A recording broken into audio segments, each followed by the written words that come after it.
tenga. Hindi dayuhan ang ating kalaban kundi sila. Nakapalit anyong tupa kapag ika'y nakaharap, ngunit pag ika'y nakatalikod na, sila pala ay buhaya. Masyado nang mapanlin lang, mga bito kay puro halang, ngunit pag sinagot mo ng pamalang, sasabihin wala kang galang.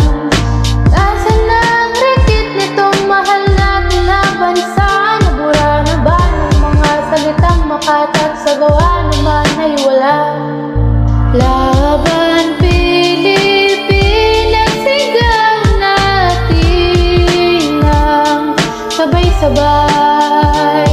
Watawat na ibinaba, muling natin na iwagayway.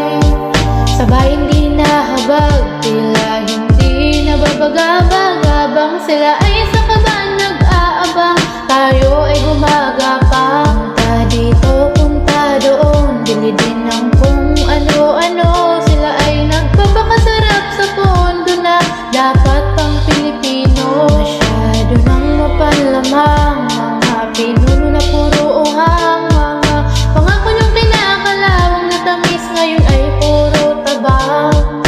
Asan na ang rekit nitong mahal natin na bansa?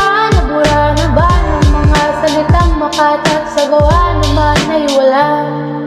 Laban Pilipinas, sigaw natin ang sabay-sabay.